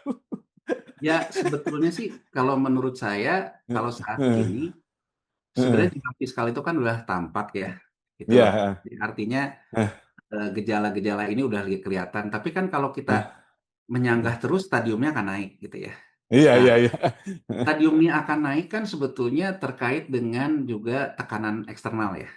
Jadi tekanan eksternal ini, tekanan dari US dollar ini kan mencerminkan itu. Jadi mencerminkan bahwa eksternalnya menekan dengan lebih ini loh. Jadi kan peningkatan stadiumnya juga akan lebih tinggi. Jadi kurang lebih kan gini loh Mas, kurang lebih misalnya saya sakit, gitu ya. Kemudian saya menganggap kasih saya doping, gitu loh. Anggap aja gini deh, anggap aja supir nih, gitu ya, nyupir truk, gitu. Nyupir truk ini saya ngantuk. Tapi kalau saya ngantuk nggak ada pertumbuhan, saya nggak dibayar, ya kan? Saya minumlah minuman energi, wah segar saya. Tapi tahu-tahu doping yang menyegarkan saya di depan membuat saya kena ginjal. ya kan, kurang lebih kan begitu ya, kurang lebih begitu. Jadi artinya bahwa sekarang kita tuh menganggap bahwa saya gini nih, tapi kan ekonomi nggak boleh melambat. Kalau saya kurangin SPPG, yang nanti terjadi krisis, yang tadinya teman jadi oposisi, kurang lebih kan begitu. Nanti kalau saya misalnya KDMP, wah nanti di desa balik ke saya. Kalau saya misalnya juga otak-atik harga subsidi, wah nanti masyarakatnya protes ke saya. Saya gitu, ya udah. Ya tapi ini hanya ada doping. Dopingnya itu apa? Utang. Ngambil deh Pandabon kan katanya gitu kan, hutang yuan. Nah, kurang lebih ini sama kayak analogi saya tadi, Mas. Iya. Tubuh kita sudah mengirimkan sinyal bahwa kita ini ada masalah dengan kesehatan, tapi kita memaksakan melawan itu. Iya. Ya, kita beli obat yang harganya lebih mahal dalam US dollar, tetap kita makan. Yang ada kan seperti cerita minuman energi tadi. Iya. Jadi menurut saya kalau pertanyaan Pak Rinto tadi stadium berapa, ya stadium ini akan tambah parah kalau kita memaksakan keadaan. Siap. Jadi kalau kita terus memaksakan keadaan ya menurut saya. Ya. Maksud saya yang saya katakan gini Pak, ini kan kalau andaikan kanker sampai stadium 4 ya, kita kan sudah stadium 3 menuju ke 4 nih. Cuma yang sakit ini kan diberitahu kan nggak mau Pak. Ini saya sehat-sehat aja kan gitu Pak. Ini kan itu kan kontradiksi yang sangat luar biasa. Ya, ini saya mohon izin share ini Pak. Ini penelitian kami dari Ikatan Wajib Pajak bekerja sama dengan Sekolah Negarawan, kami bikin penelitian terkait dengan kondisi bangsa tadi. Ini coba saya ini, dan mungkin nanti kita akan mungkin banyak diskusi Pak setelah kita podcast kali ini.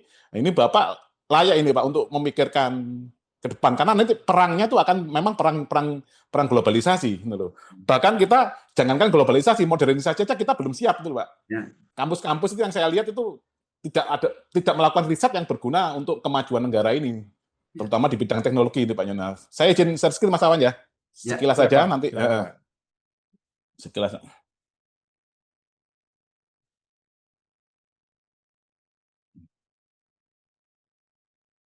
Jadi ini Pak, saya punya analogi seperti ini Pak Yanuar.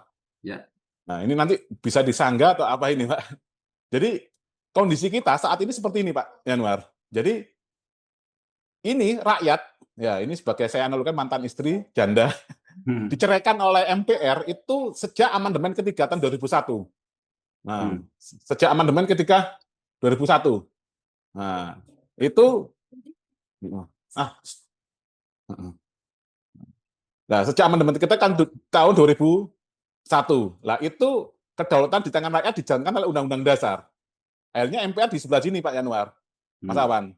Lah, ini mereka menjadi satu dengan pemerintah ini sebagai asisten rumah tangga yang seharusnya asisten rumah tangga sekarang menjadi istri barunya MPR. Nah, pernikahan yang tidak seharusnya ini dilindungi oleh DPR. Nah, selaku pengawas asisten rumah tangga dan partai politik. Ini yang di kontennya Pak Yanuar saling sandra antar parpol ini di sini. Juga dilindungi oleh kaum ini satpam dalam yaitu Polri dan TNI. Dan ini dibiayai juga oleh oligarki. Nah, ini juga dilindungi juga kaum cendekiawan, para ekonom, misalkan para intelektual, kaum rohaniawan yang sekarang dikasih proyek tambang itu Pak Yanuar, terus kaum budayawan. Nah, ini juga ikut ini Indonesia sehat-sehat saja. Tadi kan udah seharusnya Stadium 3 ngomong sehat-sehat terus kan Pak Yanuar. Ya. Nah, ini kan dipompa dengan utang luar negeri yang saya gambarkan. Ini saya inspirasi dari podcast Bapak. Nah, ini yang paling besar kita kan ke Cina dan Amerika. Nah, ini yang memperkosa rakyat Indonesia, Pak. Utang kita ke Cina itu juga dibayar mahal dengan sumber daya alam kita yang lari ke sana, Pak Yanuar. Ini itu saya lihat di Maluku Utara itu, wah, bahkan pernah saya lihat itu kapal kargo bisa ngangkut ini tenaga kerja asing ini, Pak Yanuar. Itu pakai manifestnya nanti adalah salah satu maskapai itu saya menyaksikan sendiri waktu di sana. Lah, sekarang ini kan mereka ini bertengkar ini, Pak Yanuar. Ini kan bertengkar dua negara besar ini.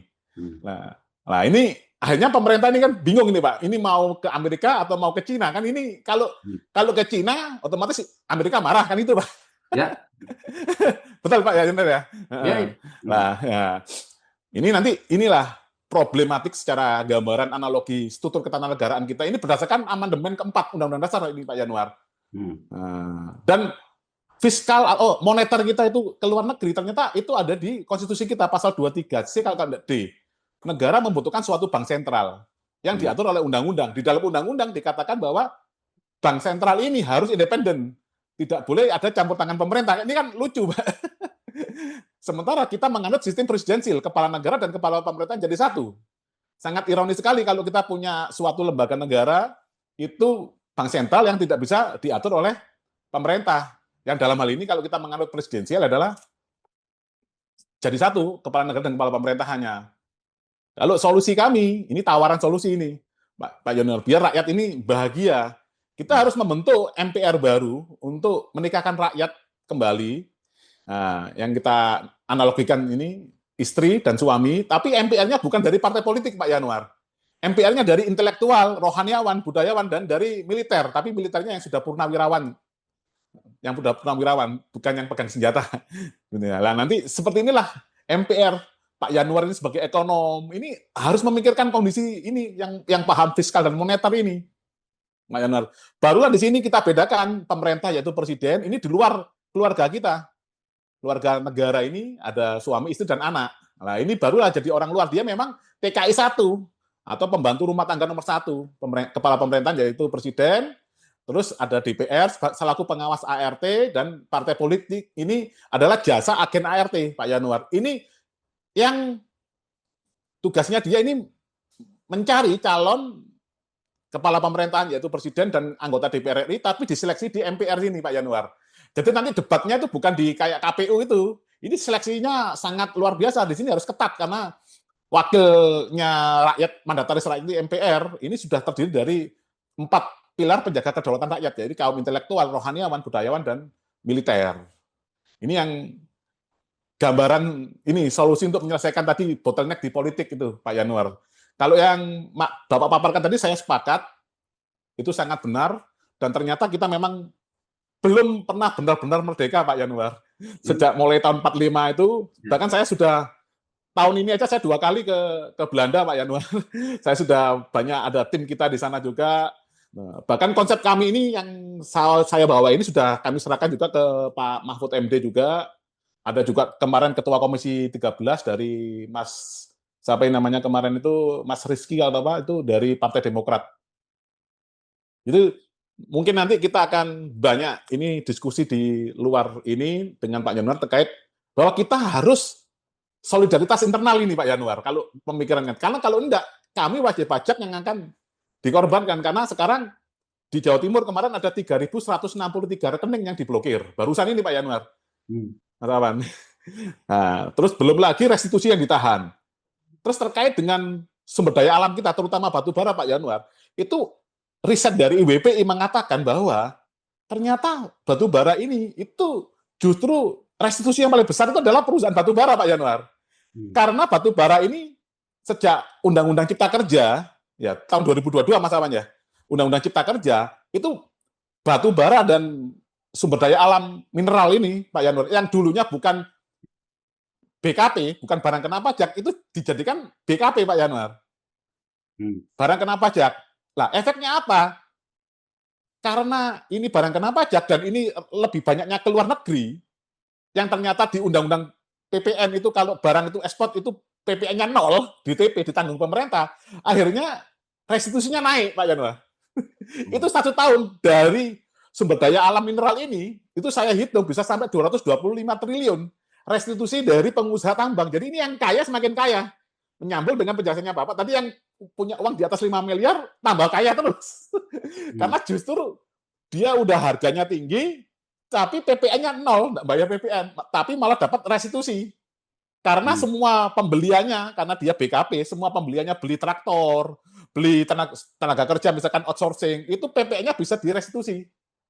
Itulah menyebabkan semakin banyak restitusi, dan lain-lain akhirnya negara semakin boncos lah Pak Yanuar. Ini pemikiran kita singkat, tapi kalau pendapat ini paparan dari Pak Yanuar ini sama dengan kami, hampir sama. Kami juga membuat solusi negara ini juga dianggap orang gila, sama juga Pak Yanuar ini loh. Karena negara ini merasa sehat-sehat saja, padahal kondisinya sudah seperti ini. Seperti itu Mas Awan. Oke, luar biasa. Terima kasih Pak Rinto informasinya ya dari Sekolah Negarawan.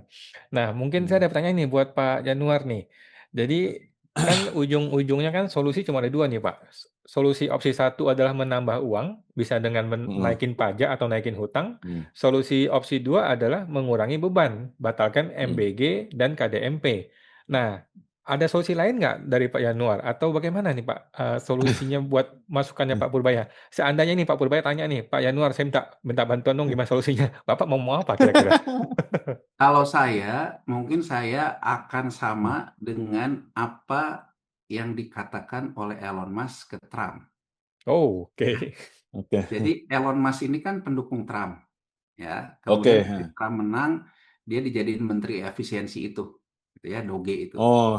Nah, tapi sekarang dia udah putus kongsi nih, ya. Oh. Putus kongsi. Nah, menurut Elon Musk, kenapa dia putus kongsi sama Trump? Karena dia bilang, dia dulu punya perjanjian sama Trump, ya, bahwa kita itu fokus menyelesaikan hutang-hutang yang jatuh tempo, ya, agar perekonomian kita itu fiskalnya lebih sehat, cetak uangnya juga lebih sehat. Ya, jadi artinya kalau sekarang The Fed itu sudah melakukan normalisasi, jangan kita paksa dia untuk tidak normal lagi, gitu loh. Kan kurang lebih begitu loh. Kan dia sudah melakukan normalisasi. Kalau kita memaksakan normalisasi, jangan kita buat tidak normal lagi. Nah, menurut Elon Musk, dia itu punya kesepakatan dengan Trump ketika maju kedua ini, bahwa struktur fiskal itu tidak mengakibatkan hutang baru. Jadi artinya tidak mengakibatkan defisit baru.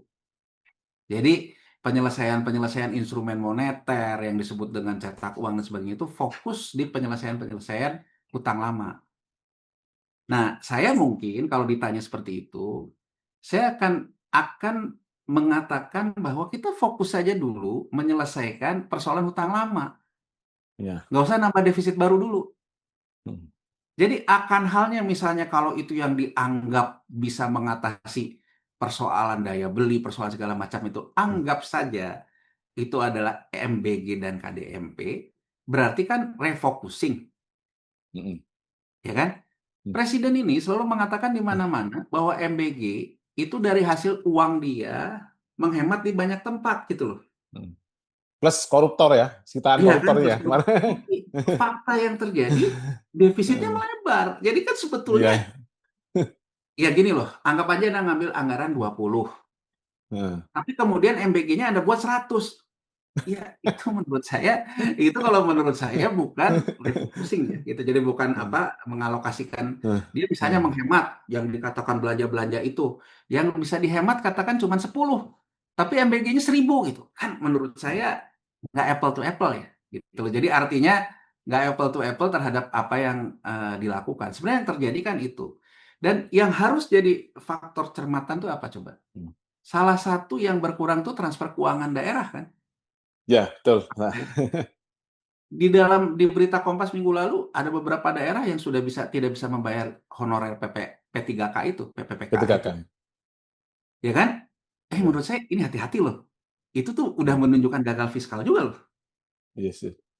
Negara sudah mulai ada nggak bisa bayar gaji loh. Kalau di Amerika Serikat itu government shutdown kan gitu, kurang lebih gitu loh. Jadi Ya, artinya negaranya udah semacam kayak gitu. Nah, maksud saya kita ini bukan Amerika Serikat gitu. ya.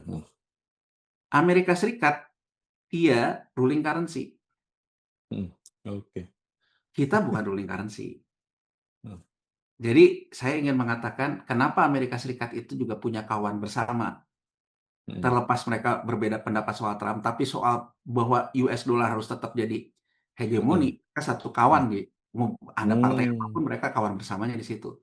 Iya, iya, Karena iya. dengan Anda menjadi hegemoni di US dollar termasuk di Hormuz ini kan upaya-upaya menguatkan terus peran US Ya, dollar bahwa orang tetap membutuhkan US dollar. Jadi itu. dia juga mancing kan, bener nggak? Hmm. Cina akan ini dan Cina kan menunjukkan sinyal 2 kali nih dipancing di Venezuela, dipancing di Hormuz. Kelihatannya Cina Hmm. tidak bergairah untuk berperang. Kan gitu loh. Ya, Jadi ya, makanya ya. ada optimisme juga sekarang bahwa sebetulnya antara Amerika dengan Cina ini udah mulai ketemu. Cina butuh Amerika, Amerika butuh Cina nih pertemuan Xi Jinping Ya. sama Trump itu kan Trump bacanya kemana? gitu. Ya. Bacanya gitu. Jadi ternyata Cina juga tidak sedramatik yang digambarkan. Jadi ibaratnya nggak Ya. kayak dulu si Jerman melawan British Empire itu gitu ya, British Ya, ya, Empire ya. sama Amerika ini. Jadi tidak memancing perang. Nah, jadi menurut saya tadi dari gambaran Pak Rinto, kita itu sebetulnya titik temu antara Amerika dengan Cina. Yes. Kalau kita lihat elastisitas neraca perdagangan kita, ya, Ya. ekspor kita itu elastis dengan impor Cina. Artinya apa? Hmm. Yang tadi Pak Rinto katakan ekspor batu bara, yaitu karena Ya. importirnya terbesar Cina secara statistik. Hmm. Ya, ya, ya. Karena angka agregat ekspor kita bandingkan dengan angka agregat impor Cina, itu elastis. Jadi artinya iklim ekspor kita itu akan bergairah kalau Cina juga banyak impor. Oke. Sebaliknya impor kita itu juga kunci ekspornya Cina. Jadi secara neraca perdagangan, relasi kita itu dengan Cina itu dalam derajat sampai 1 itu kan, 1 elastis sempurna gitu. Ya. Ada di 0,75 baik terhadap ekspor maupun terhadap impor. Sehingga begitu ekonomi Cina melambat, impornya turun. Maka ekspor kita juga turun. Begitu ekonomi Cina juga ekspornya turun, maka yang dagang thrifting juga udah nggak bisa dagang thrifting, kurang Iya. lebihnya begitu. Iya, iya, iya, iya. Ya Iya. kan? Kita mengalami perlambatan dari sisi itu. Kedua, kalau kita lihat struktur dana perbankan, M1 namanya. Ya. Apakah itu didukung dana domestik? Ternyata kalau saya hitung, M1 kita hubungannya dengan ekses likuiditas uang beredar yang dialirkan oleh kebijakan uang beredar The Fed itu 0,99. Jadi kurang lebih secara moneter kita ini tergantung kepada Amerika Serikat. Cut. Secara perdagangan kita ini tergantung ke Cina. Cina. Jadi yang dikatakan Pak Rinto dalam slide tadi benar bahwa kita tuh sebetulnya dua ini bertarung. Kalau kita pro ke Cina dihajar di moneter gitu loh. Kalau pro ke Amerika dihajar di perdagangan. Yes. Nah, Pak Rinto dan Pak Awan ya, yang paling menarik tuh terakhir ini loh. Setelah pertemuan dengan Presiden, Menteri Keuangan Purbaya dan Gubernur Bank Indonesia Pak Peri memberikan sinyal dedolarisasi ke yuan. Yes. Dan bahkan satu Menteri Keuangan ngomong pandabon. Ya. Pak Peri mengatakan sebaiknya transaksi itu di domestik tuh ke yuan. Itu kalau dengan bahasa terangnya berarti Indonesia arahnya berkiblat ke yuan kan? Iya. betapa naasnya begitu Heeh, di minggu ini, heeh, yang kita jadi sandaran, Kadinnya heeh. protes. Kadin Cina Oke, kan ya. sudah Ya, protes. ya, ya. Mas Indra Heeh, bisa bayangin nggak? Kita sudah heeh, ibaratnya itu ke Skocinya heeh. sendiri protes. Protes. Iya Heeh. nggak? Karena memang banyak Kalau pengusaha Cina lagi diperiksa pajak, Pak. Itu iya, beneran, Pak. Heeh. dan kemudian US dollarnya sendiri memberikan Hmm. sinyalnya protes ke pasar terus sampai Ya, 17.500. betul. Ya, Jadi ya, ya. intinya adalah, Heeh. mohon maaf nih, ini kan kalau kita Ya, baca dari dua sinyal ya, pasca itu, ya. seolah-olah ini mau ke kanan, mau ke kiri, kanan kiri oke, akhirnya kiri nggak oke, Hmm. kanan nggak oke nih persoalannya. Ya. Hmm. Iya nggak? Nah, jadi kalau Yes. menurut saya sih sebetulnya kembali ke sana, saya tetap melihat sebetulnya kunci utama tuh kepemimpinan yang Hmm. tidak saling sandera, Ya. kepemimpinan yang bisa kemudian menggerakkan energi positif di antara kita. Ya. Yes. Tadi gambar saya tadi sesuai Energi dengan positif, keinginannya Bapak tadi. energi positif di antara kita. Dan Hmm. untuk seperti itu, maka kita akan punya kesepakatan survival zone, Yes. punya kesepakatan menyelesaikan dulu persoalan-persoalan yang ada, Aha. tanpa harus tergantung banyak kepada dua geopolitik ini. Iya. Jadi kalau tadi Pak Awan tanya ke saya, ya saya mungkin akan jawabannya sama kayak Elon Musk. Bahwa Anda harus ngerem kemauan, Hmm. Ya. harus mulai mengukur kemampuan, Hmm. fokus di persoalan-persoalan warisan yang harus diselesaikan. Jangan Hmm. udah warisan jelek, bukan Anda Hmm. beresin, ada juga, wah kalau dia nikmatin, kapan giliran saya dong, kan itu Iya, problem. betul, betul, betul, betul, Itu Pak. problemnya. Jadi harus ada yang memang rela berkorban gitu. Warisan ini harus Ya, saya ya. selesaikan, ya kan? Sementara ini cuma 5 tahun ini Nah, jatahnya itu. menjabat. Jadi ya dan Trump pun kan gitu. Trump pun nggak mau kan, dia tetap defisit kan, yang akhirnya pecah kongsi sama si Mas. Jadi pertanyaan tadi itu Mas jawaban saya. Jadi jawaban saya ya saya tentu akan mengusulkan bagaimana kita mencapai konsensus nasional, menggerakkan transaksi sosial, menggerakkan solidaritas antar masyarakat, dan itu harus dimulai dari politik-politik elitnya, yang mereka memang mau berkorban duluan gitu. Gitu. Dan sepertinya kelihatannya nggak mau juga, Pak. Ya, makanya kan gini, kalau dia nggak mau gitu ya, ujung-ujungnya kan sama aja dengan gini loh, sama aja dengan yang saya bilang tadi, supir truk tadi. Mau, pokoknya saya tetap harus jalan. Padahal kernet udah ngomong, Pak, tidur dulu aja Pak, toh hanya terhambat 2 jam. Dia bilang, Yes. kamu tahu nggak, sejam 2 jam itu, ya kan, Berharga. itu berharga. Udah deh, pokoknya sekarang kamu beli minuman energi dulu deh. Kan kurang lebih begitu ya? Iya, iya, betul, Pak. Nah, kurang lebih kan begitu kan. Jadi akhirnya masuklah dia ke ICU kan gitu. Nah, jadi menurut saya ya akhirnya kan hidup ini pilihan. Yes. Pemimpin itu ilmu memilih kan. Mm. Nah, cuman kan kalau pemimpin kalau dia salah memilih dampaknya kan ke kita semua ya, Mas. Betul, betul, Pak. Nah, tapi kan selalu kan sejarah itu berdetak di jarum jam yang sama. Mm. Ketika Itu, ketika kan gini, Mas, ini kan mungkin menurut saya high risk high return ya. ya. Dia mengambil risiko yang besar tapi mungkin high return. Dalam artian Mm. kekuasaannya bisa bertahan, Ya. ya. Mungkin cita-cita politiknya bisa tercapai tentang negara yang dia sering ucapkan. Tapi dia bermain di pinggir jurang. Jadi jauh sebelum dia memerintah, mobil ini udah ada di pinggir jurang. Ya. Saya ingin fair gitu bahwa mobil ini udah Ya. dibawa ke pinggir jurang, bukan oleh beliaunya, sudah di pinggir jurang. Nah, cuman ketika sudah di pinggir jurang itu, kan harusnya dia meringankan beban di sini agar tidak jatuh ke jurang kan. Betul, betul, Tapi Pak. pilihannya yang di sini dia bilang, kalau kamu tarik beban di sini, saya bongkar yang punya kamu. Kan kurang lebih begitu loh. Ya kan? Iya, Jadi iya, iya, iya. saling sandera itu di situ loh, ya kan? Iya, iya, iya, Nah, paham, Pak. akhirnya ini tetap, ya kalau saya tetap harus membiayai kamu, saya harus cari ini dong, kontainer untuk mendorong mobil kita. Inilah hutang ini kan. Iya, iya. Nah, ketika didorong, ya bisa dia melintas, bisa jatuh ke jurang. Itu aja sih. Gitu. Oke, siap. Terima kasih Pak Yanuar, luar biasa ya. Mudah-mudahan Pak Ya. Purbayani ya bisa-bisalah, dikit-dikit lah dengar para ekonom ya. Walaupun dia di jabatan kan, tetapi otaknya belum tentu lebih pinter dia. Nah, tapi Oke. kalau menurut saya sih, mungkin kalau dalam posisi dia sih, memang mungkin presidennya maunya kayak gini kan, susah juga kan. Jadi artinya kan, Aduh. ya kan, artinya Cuman kan, artinya ya, ya begitu sih. Kalau menurut saya sih kayak dia kan, saya ada lihat dia di salah satu TV ya, saya lihat di YouTube, dia bilang, saya ini kepanjangan tangan Pak Prabowo. Dia seolah-olah kan ingin menjawab pertanyaan orang banyak juga gitu. Ya saya nggak tahu lah, saya juga nggak pernah nanya kan gitu. Tapi mungkin ya kembali kan hidup pilihan kan, dia yang memilih kan, ya, dia yang memilih untuk kalaupun juga ini keinginan presiden dan dia entertain terus ya itu juga pilihan dia ya, gitu. ya. Gitu. Ya. Baik, siap. Terima kasih Pak Yanuar. Dari Pak Rinto ada tambahan lagi, Pak?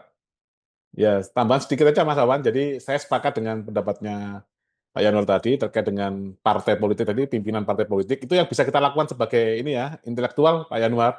Mungkin kalau Pak Ya, Yanuar ada ide harus ngomong apa ke partai politik nanti bisa didraftkan suratnya. Nanti biar dari kami Ikatan Wajib Pajak Indonesia yang akan berkirim surat ke semua ketua parpol tadi, mungkin ke pimpinan TNI dan Polri nanti akan, karena ini sebenarnya kalau dari kami Pak Yanuar, konsep terkait dengan ketatanegaraan itu kami sudah memikirkan riset lama dari guru kami Cak Nun, dan TNI Polri ini kuncinya di sini. TNI Polri ini jangan sampai jadi bumpernya pemerintah juga ini. Nah, itu ini yang kuncinya, karena nanti kalau itu ini perangnya bisa lumayan karena saling sandra di antara mereka ini luar biasa, karena sekarang TNI dan Polri sama-sama pegang senjata Mas Awan.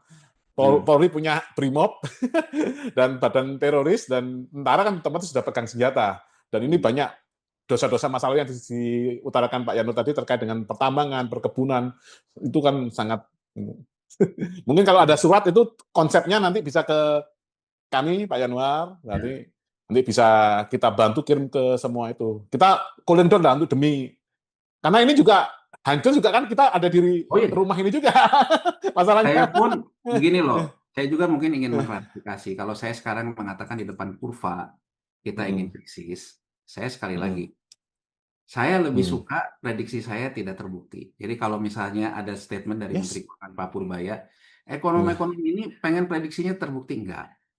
Saya mengatakan, saya juga akan happy kalau prediksi saya tidak terbukti. Yes. Tapi sebagai orang yang warga negara gitu loh, Yeah. warga negara di negara demokrasi, tentu kan kita sah di negara demokrasi memberikan partisipasi kan. Jadi Yes. artinya, kalau saya mengatakan di depan kurva ini kita kemungkinan masuk jurang, bukan berarti saya pengen negara ini masuk jurang. Yes. Tapi saya ingin membangun kesadaran bersama, informasi yang berimbang juga untuk masyarakat, Secara bahwa objektif kan Pak? jadi untuk mencegah krisis itu, maka kalau menurut saya mencegah krisis itu ya dengan melakukan rasionalitas berpikir dalam belanja. Itu loh, kan perbedaan pendapatnya di situ. Jadi kalau sekarang antara misalnya saya Menteri Keuangan ada perbedaan pendapat, perbedaan pendapat ini harusnya disamakan di kesamaannya. Kesamaannya apa? Sama-sama nggak mau kritis kok. Yes. Nah, artinya kan harus saling terbuka dong. Gitu loh, artinya kalau dia mengatakan bahwa nggak akan masuk jurang karena begini, karena begitu, ya dia juga harus mendengarin gitu loh. Kalau ke situ, sebagai informasi Pak Yanuar, kami sebagai Ikatan Wajib Pajak Indonesia pernah bersurat ke Kemenkeu Mas Awan ya, pernah kita kontenkan juga di podcast, pingin tahu sih hutangnya real itu kemana saja, dan kami sebagai pemilik kedaulatan rakyat, pingin tahu utangnya berapa dan kemana dan dalam bentuk ini mata uang apa itu Pak Yanuar. Itu nggak mau memberikan Kemenkeu sampai sekarang Pak Yanuar. Jadi data yang kita peroleh itu juga kan datanya kan kita nyari-nyari sendiri kan, bukan data real dari resmi berdasarkan alat buktinya. Itulah ya kurang lebih. Oke, siap. Baik, terima kasih Pak Rinto, makasih Pak Yanuar, luar biasa ya. Hari ini podcastnya sangat istimewa. Kita masih banyak nih yang pengen kita diskusikan dengan Pak Yanuar. Mungkin di lain kesempatan kita minta waktu beliau lagi. Baik, makasih Pak Yanuar, makasih Pak Rinto. Kita jumpa lagi Pak di waktu lain. Makasih Pak, makasih Pak. Mari, jumpa.